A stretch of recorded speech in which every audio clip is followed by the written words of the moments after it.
the Rwandese. I can say which one the Nitwa Chekinde. Your own name. Nitwa Nezir. That was your own name. Thank you. Yeah, sure. Okay. Ich habe verstanden, jetzt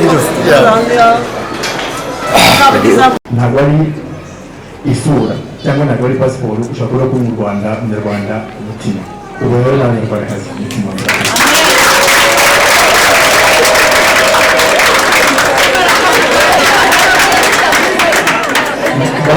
mwaye perezida wacu wa sangira nawe avuga ijambo murakoze. Muraho. Muraho. Muraho.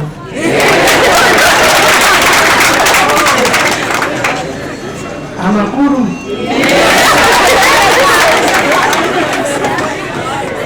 Jambo ryanje, inshuti Fabezi, inshuti Panishuri, inshuti Pastor Christian, Edin, inshuti namwe muri hano twishimiye kuza kwifatanya namwe gufungura ku mugaragaro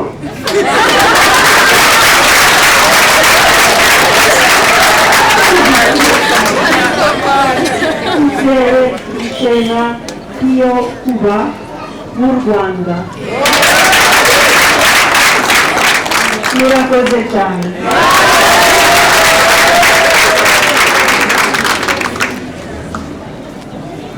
I'm very happy to be here.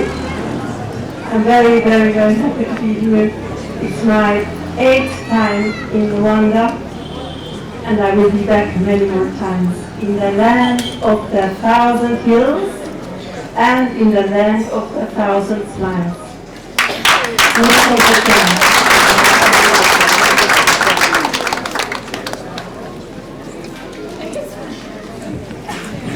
Murakoze cyane sangira twende tubaha amashyi. Dufite abanyeshuri bavuga uruzungu tukagira n'abashuti bacu bavuga ikinyarwanda. Ntabwo ibintu bishimishije. Turabona umugisha rero. Karere ka Nyamasheke turabona umugisha. umunota umwe hari ijambo biragoye kuvuga kandi nifuza yuko nivuga kugira ngo twese hamwe tubashimire kandi tubone ko ari byiza cyane. Umuryango wa Sangira bagiranye amayoboke na partnership na association y'aba-retired people bo muri Swiss. Muri bo harimo abantu babaye retired muri hotel, muri hospitality, muri department zitandukanye kandi bemeye kuba volunteers kugira baza gutanga ubumenyi hano. Ari ikintu cy'ingenzi cyane kubera aba-professionals bamaze imyaka 30 muri hospitality bafite service iremereye cyane baza kuvolunteeringa hano for 2 months, 1 month, 3 months. Ni ikintu cyangozeho cyane kandi baje as volunteers kuko nabashe kubona aho kubahemba. Rero Sangira, thank you.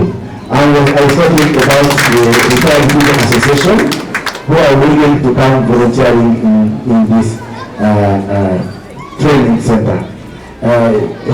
Hajemo abigisha bakery, abigisha pastry, abigisha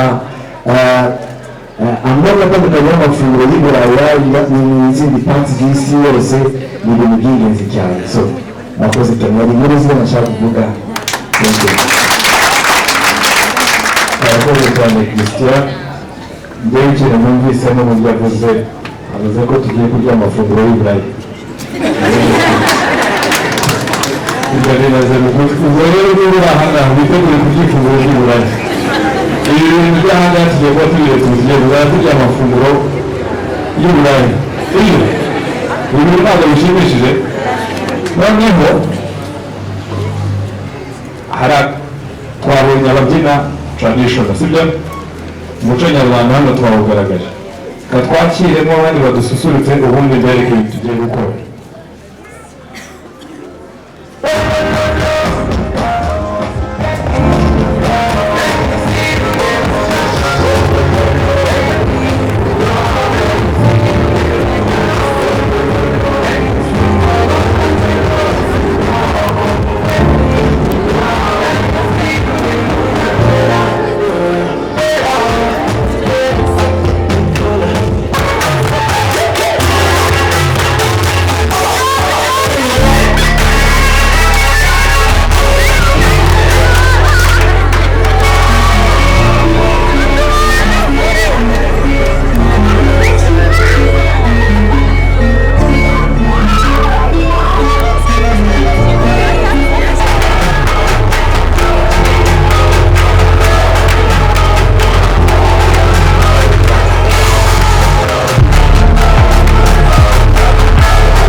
Rero akakanya tugezemo katwakire umuyobozi w'akarere ariwe mushyitsi mukuru agiye ikintu tugezemo. Timu ya Sangira mwafasha tukabashimira cyane.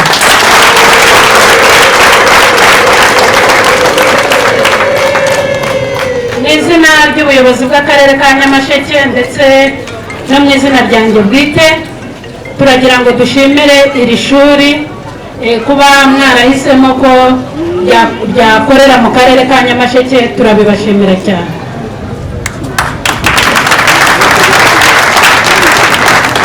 Turashimira umuturage wacu w'akarere ka Nyamasheke by'umwihariko Bobito. Turagira ngo tugushimire kuri aba bafatanyabikorwa wazanye iwanyu ku ivuko.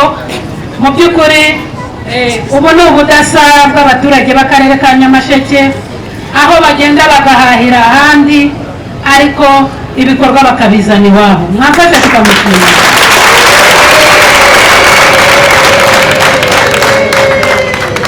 Mu by'ukuri yaje muri 2021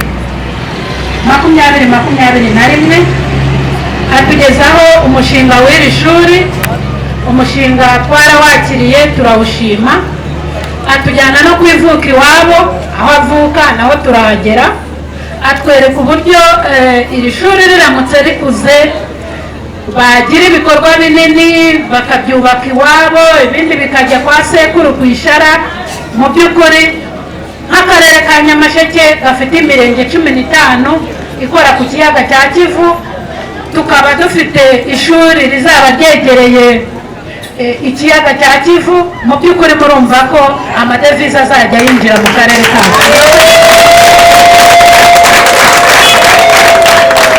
Bafite umushinga munini uzadufasha kongera abakerarugendo mu karere kacu, kandi uko bongera abakerarugendo ni nako batanga akazi ku baturage bacu.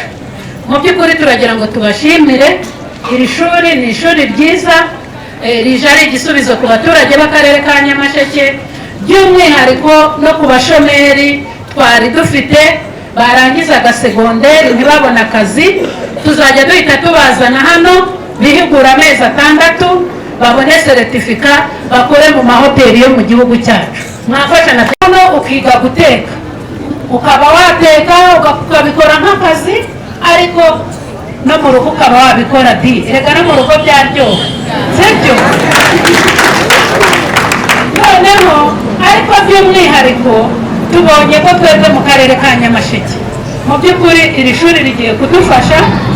Dufite n'irindi shuri ry'imyuga hariya ku Rwesero ry'urubyiruko, aho hose tuzajya duhuza. Ushobora kwiga imashini, ushobora kwiga kudoda inkweto, ushobora kuza hano ukiga iby'amahoteli. Mu by'ukuri turumva mu karere ka Nyamasheke hehe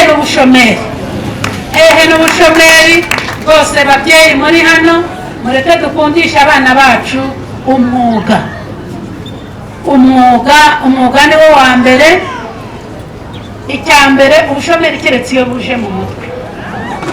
Icy'ingenzi icyo wakora icyo ari cyo cyose kikubeshaho, sibyo?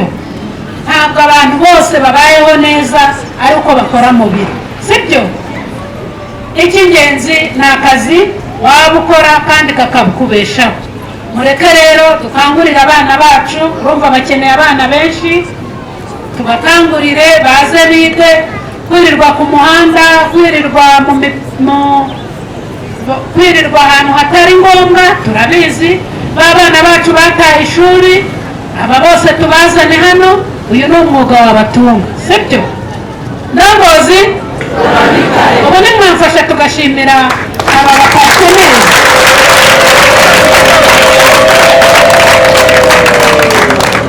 Mu by'ukuri mu izina ry'ubuyobozi bw'akarere ka Nyamasheke no mu izina ry'igihugu cyacu turagira ngo tubashimire kuba rwose iri shuri mwarahisemo ko ryakorera mu karere ka Nyamasheke. Turabishimye. Nk'ubuyobozi tuzababa hafi mu kugira ngo iri shuri ryaguke no kuba mwakwibonera amazu yanyu yo gukoreramo, nabyo tuzabibafashamo rwose. Tuzabibafashamo nk'ubuyobozi. Ubutaka murabufite, ntabwo muzabuhaha. Mu by'ukuri ibisabwa byose kugira ngo mugire ishuri ryiza ritanga ubumenyi ndetse n'izo serivisi n'abo bafatanyabikorwa bagiye kuza kujya batanga ubumenyi hano, bakigisha abana bacu, kubigisha ibyo y'i Burayi kugira ngo abanyamahanga batugana bajye baza basangana ya ndyo yabo tuzi kuyitegura. Mu by'ukuri nabyo turabishimye kandi tuzabakira neza kandi tuzabafata neza. I Nyamasheke ni heza kandi twiyemeje gukora byose kare. Murakoze cyane.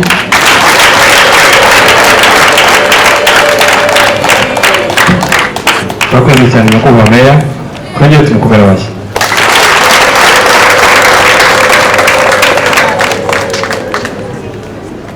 Our friends, I would like to briefly repeat what she said in Kinyarwanda. I will say it in English. First of all, she thanked and she's so thankful that you have made it here, and this is our beginning. Kandi for Nyamasheke district. Thank you so much. Ababyeyi bacu, ndizera ko ibyo nyakubahwa meya tuzabikurikiza. Tuzabikurikiza tukaba hafi abana bamwe bagiye baza tukaganira bakatubwira ibibazo bagenda bahura nabyo, ariko noneho murabibonye adresse ni aha ngaha, ni muri etaje mu igorofa rya kabiri hariya niho tubarizwa. Uwaba adukeneye office iba hano, naza tukaganira tukareba icyo twakora. Sangira badufitiye gahunda ndende, icyo dusabwa ni ukwihangana. Icyo dusabwa ni ukwihangana tukazamukana nawe tukajyana na proje. Buriya umwana mwiza ni ukurana na proje. Yego. Tugiye gusaba nyakubahwa meya n'umuyobozi w'ingabo n'abavuzi meya n'umuryango wacu wa Sangira CEO na executive, tugiye gufungura ku mugaragaro. Rero tugiye kugenda mu nzira, ubundi ibindi tugakomeza twakwiga. Murakoze.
watangiye kwibwira nitwa abana Elena umubyeyi ufite abana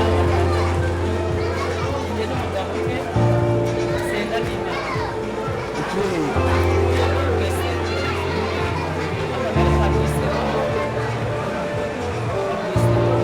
Umurenge wa Mugano Akarere ka Nyamasheke hanyuma twaje hano twaje kubaganiriza twaje kuganiriza ku ishuri umwana wiga muri iri shuri ndamufite yitwa Betty ariga arangije amashuri arangije amashuri yawe arangije amashuri ya nayini igice cya kabiri hanyuma kuba ibitekerezo niba wabitekereje yatekereje kwiga hano byagenze yewe hari abantu yari yagiye kwa bamukuriye umuntu w'Imana araza aravuga ati hari ikigo kiri kwigisha abana b'ubukerarugendo ati konzi ko umwana warangije batari hano bimeze bite bazanye kwiga nimara kubyumva nahise nohereza tike mu kanya ntikubye ugere hano hari amakuru meza batubwiye yuko abana bagiye kwiga ibintu by'ubukerarugendo nawe uze wige hari igihe Imana yazagusanga muri iryo shuri ukabonamo amahirwe umwana ntiyatinze nawe yaje yikunda arikunda mu gitondo kumwohereza aragenda bamubwira ibisabwa baramwandika bamwaka iniforume turayigura ariko araza ajya ku ishuri bakimara kugera ku ishuri yaje ambwira ati mama biriya bintu ni byiza nabonye nta kibazo kirimo ndetse yabonetse muri babandi babyinaga nyirakati jezi babonye ko bimeze neza barishimye araza andatira abarimu babo andatira abarimu babo ko bari kwigisha icyongereza bari kwigisha indimi kandi nawe arabikunda mbona nyine afite imbere he heza arabikunda nanjye rero narishimye cyane ejo bundi rero araza aratubwira ati abarimu bacu badutumye ababyeyi muzaze mumenye neza icyo turi kwiga icyo ari cyo nabwo nyine twavuye hasi na okapi mu gitondo kare kare nanazindutse niga hano none mbonye ibi bintu ntacyo nabiga mbonye aba bantu bakoze bino bintu ntacyo nabiga yewe byandenze aba bana ntibakunda ishuri ntibarikunde kuko nabonye hari urugendo rwabo hari indoto nabonye yewe ubwanjye kuri aba bana baramutse babikunze bakabivamo natwe twazatera imbere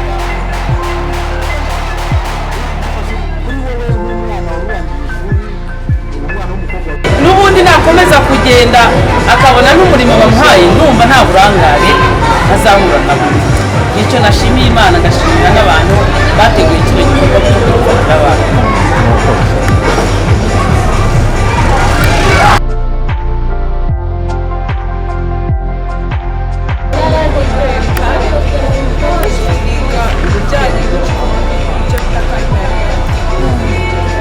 warangije kwiga ryari ndangije kwiga muri hanyuma nicyo witeguye hano binjye niteguye nyine kwakira ibyo bamuha amasomo nkongeraho ibyo nakuye ku ishuri risanzwe bikamfasha kubaho hanze ndashaka ise muri ubwo buzima gatoya wari usanzwe wize iki ku segonderi muri segonderi nize wize igikoni kandi nari ati n'ubundi niyo naje gukomeza koko nkunda igikoni bizamfasha wabyize hehe ibyo kurya bifite karite nize mu kigo cya Gitwara yego none se ko usanzwe ufite diplome usanzwe ubizi hano ni ikintu ni iki kindi wabyize imyaka ingahe nize muri porogaramu y'imyaka itatu none uje kwiga y'amezi atandatu nje kongeraho y'amezi atandatu kubera ko igikoni ngikunda barabimbwiye ntabwo nari mbizi nari ndisize babimbwiye numva ni byiza cyane kuko hari harimo ibyo nize nkunda ndavuga reka nza nibyemera ndiga nje ndiyandikisha bikemera mugabo gukomerezaho cyane ko nitegereje resulta ntabwo zari zaza amafaranga niyo mpamvu ntari gukomeza nicaye zizaza mfite izindi experience bimfasha kuko seritifika niyo hanze irimo gukoreshwa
byatumye atunga ushobora kudakora muri hoteli nawe ngaho ukikorera iyo uhaye gucira serivisi nziza ukaza kugakorera.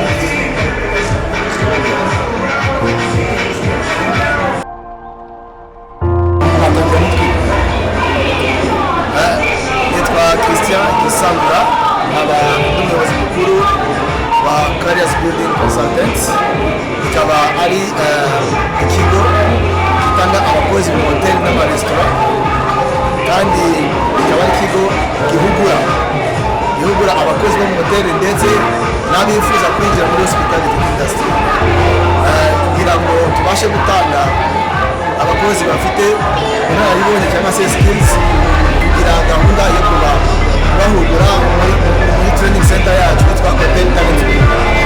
Rero tukaba turi hano kugira ngo dufungure ishami y'ikigo cyacu cya training cy'amahugurwa.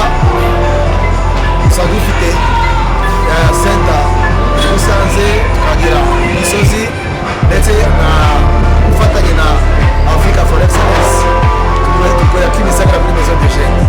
Rero uyu munsi wa none twashyira hano Nyamasheke dufitanye na Sangira inshuti z'u Rwanda, twaje gufungura ishami biciye muri partnership iri hagati ya Sangira n'akarere ka Nyamasheke.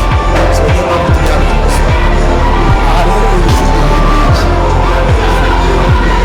Iri shuri rero ni ishuri agari ishuri ni ikigo cy'amahugurwa, twabitandukana n'ishuri nyashuri na secondary school. Ikigo cy'amahugurwa muri hospitality, ariko abakora specialization mu department atandukanye.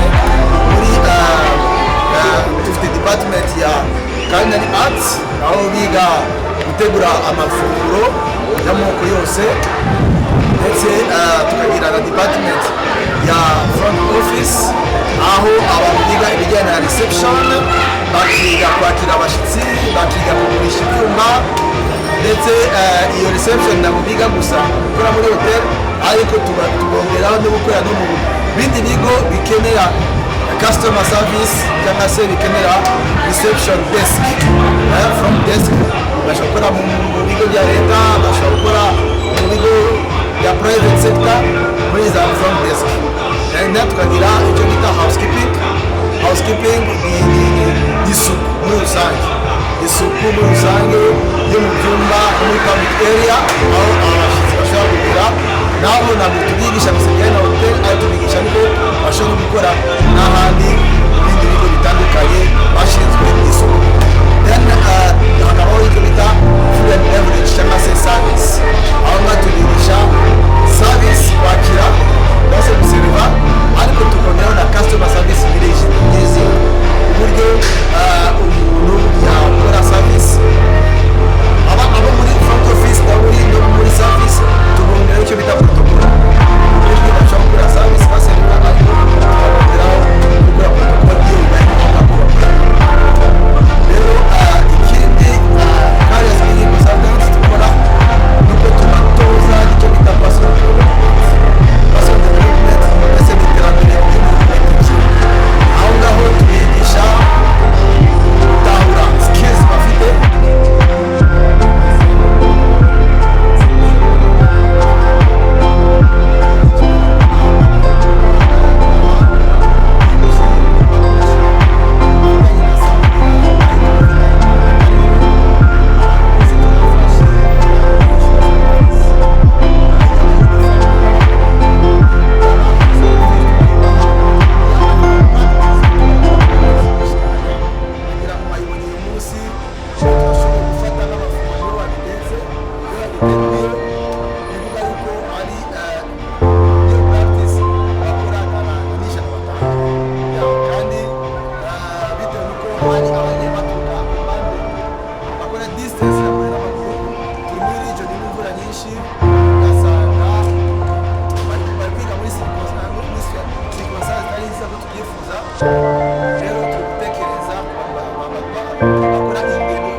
kwamamaza aba bana mu hoteli atandukanye. Impamvu twahisemo Nyamasheke kuko mu ba partner bacu dufite umwe mu banyamuryango basangira witwa Bito Masanga, ubundi akomoka hano muri Nyamasheke. Ise yari afite amasambu manini hafi na Kivu Lake. Rero Sangira yatekereje yubaka hotel ndetse yubaka coffee shop hariya ku muhanda hariya kinini, yakubaka coffee shop n'ishuri rya hospitality.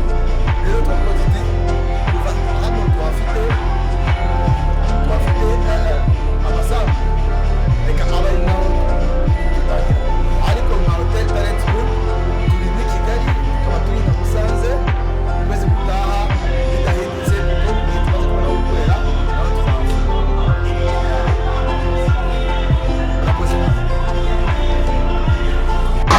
And the president of the association, Sanjira. Sanjira. Which This name, was, is this Kinyarwanda name? yes, it's a Kinyarwanda name and it means sharing. So I like it very much, and in my country we say Sangira, but I learned it Sanjira. Thank you. So how do you partner with the other company here we are working with? Professional skills from Switzerland. Also that Rwanda can learn from professional skills from Switzerland, and the Swiss can learn from the Rwandese. And CBC is in charge of organizing the operational school, and Zanjira is helping with the project and financing scholarships so that this common project can work for the future. For the future, we also want more projects for Nyamasheke, but now is the starting point with the hospitality school, which serves for trades,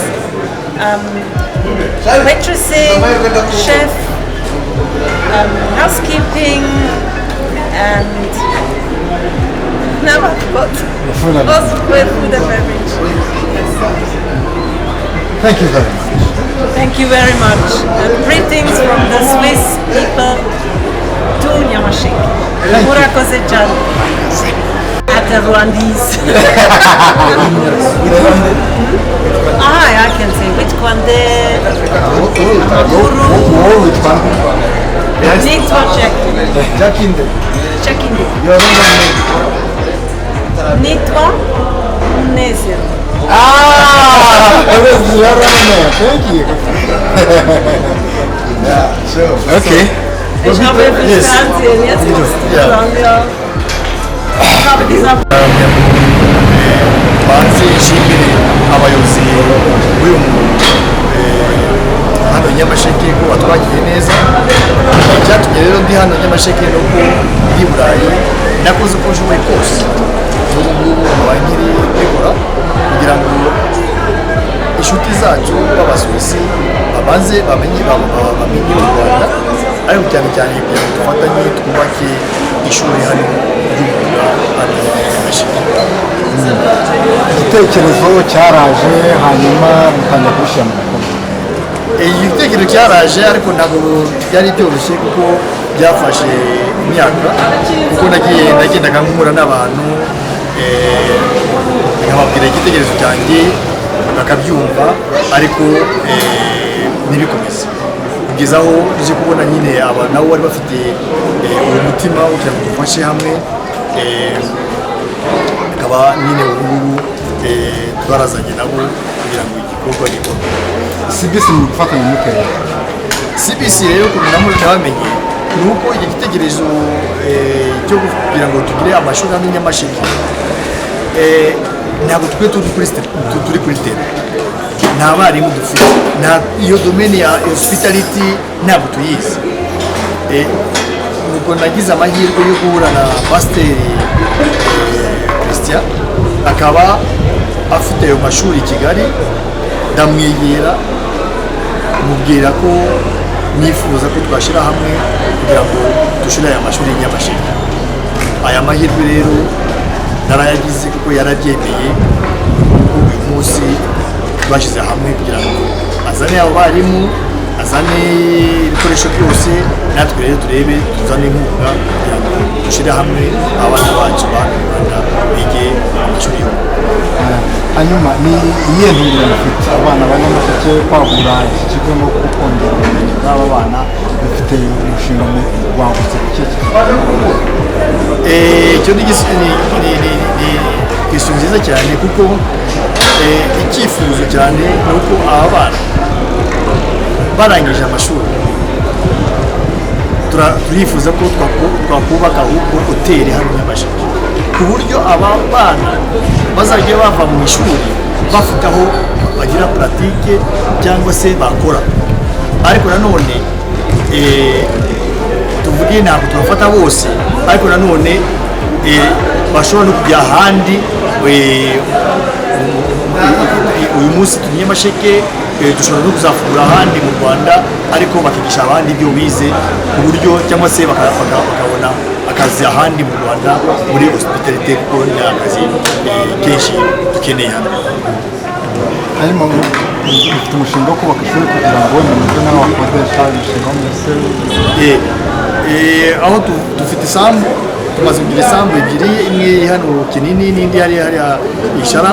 Ni ukuvuga ko hano Kinini tuzubaka amashuri, tuve hano tugira amashuri yacu, epfo tugire hoteli yacu kugira ngo buri mukerarugendo atazajya ava hano w'iyi national park y'inyungwe ngo agende Rusizi ngo ace hano aduce ku irembo, kandi natwe dufite uburenganzira bwo gushakira ahantu tukamwakira tukamuha ibyo yifuza, ariko ntace iyo soko natwe tutagiye ahantu. Hanyuma wenda tugana ku musozo, hari abantu bagenda bakava hano bakajya i Burayi n'ahandi gusubiza amaso inyuma ntibabikore, bagira icyo baronka bakagana. Ni ubuhe butumwa mwaha abantu by'umwihariko bwa Nyamasheke bari hirya no hino bafite uko bageze cyangwa bashobora kubona n'ahandi bakomanga? Yewe ubutumwa navuga ni uko buri munyarwanda agomba gutanga umusanzu we w'igihugu kugira ngo tuwubake. Ni igihugu cyacu, ni twebwe tuzacyubaka, ntabwo ari abandi. Nifuza ko umunyarwanda hose ari agomba bwa mbere gukunda igihugu cye kandi akazana umusanzu we wari wose kugira ngo dufatanye twubahirize icyo gihugu cyacu. Wenda reka nse n'ubaza kandi bari aho ngaho, mwavuye mu Rwanda ryari? Yewe ntabwo navukiye mu Rwanda, navukiye muri Congo, ariko nakuze nagize Imana ahubwo n'amahirwe nkaba yongeye kugaruka mu gihugu cya data, ariko inkotanyi zifashe igihugu bigatuma abanyarwanda bose babana. Ibyo rero nibyo nashaka gushimira abayobozi bose b'igihugu, cyane cyane perezida wacu Paul Kagame. waje kujya i Burayi ryari? Njyewe navuye muri Kongo mfite imyaka 19 niho nakuriye, ariko nk'uko bivuga abavandimwe bacu bose bari muri Kongo nyuma ya jenoside niho baje mu Rwanda. Woweho personal wagiye i Burayi uvuye mu Rwanda? Oya, njyewe navuye i Burayi nza mu Rwanda, ntabwo nari nzi u Rwanda. Uvuga ikinyarwanda neza nk'umuntu wabaye mu Rwanda? Nibyo koko kumenya ibirango burya iyo umuntu ukuze ikintu icyo ari cyo cyose urashaka agira ubushake ukimenya. Ikinyarwanda rero ndabizi, abenshi abanzi baribaza ndetse ikinyarwanda wagikuriye, ariko nagize amahirwe ababyeyi bacu batuvugishaga mu Kinyarwanda, ariko twe tukavugisha mu ndimi z'amahanga. Ariko nagize amahirwe mbona n'abandi banyarwanda i Burayi, tuzagira kuganira nuko Ikinyarwanda kandi iracyagiye. Ugera i Nyamasheke bwa mbere wahageze ryari? Nyamasheke hano nahageze papa akiriho, yari muri 2004, niho namenye Nyamasheke bwa mbere. Papa rero turazana aje kunyereka aho yakoraga, aho yabaye. Ageze hano rero asanga abaturage bari bamuzi, baramwakira, arishima, nanjye ndishima ko ageze aho yabaye. Ibyo rero byo byatumye cyane bijya ku mutima, mvuga nti ahangaha niho iwacu, ahangaha niho nzajyana nanjye nzana umusaruro wanjye kubaka igihugu cyacu. Hanyuma ngana ku musozi, gereranyiriza Nyamasheke wowe icyo gihe ukihagera nuko kuyibona ubu. Icyo kibazo ni cyo gusetsa kuko birakabije, kuko ije hano bwa mbere i Nyamasheke, papa yanyeretse akazu yakoragamo, yari akazu gatoya, udashobora kumva, hari ivumbi, ntabwo ari ibarabara tumenye nk'ikizungu, tumenye na hoteli yabaga hano. Njyewe ndibuka aho twagiye kurara ari mu bapadiri mu munani muri ahantu hari hopitale hano Kibogora, niba ari mu kizungu niko bahita, niho twaraye. Ariko yari mu gihuru, ndababwije ukuri, yari mu gihuru. Sinari nzi ko ubu ndi hano Nyamasheke, ahubwo ntabwo ndi Nyamasheke, ndumva ndi Kigali. Ni iki kibono cyahindutse pratiquement? Icyari cya mbere amabara yarahindutse. Bya kabiri amuba, abantu barubatse bateye imbere. Nibuka dushonje twabuze naho twagura umugati cyangwa twagura fanta, kandi turi hano.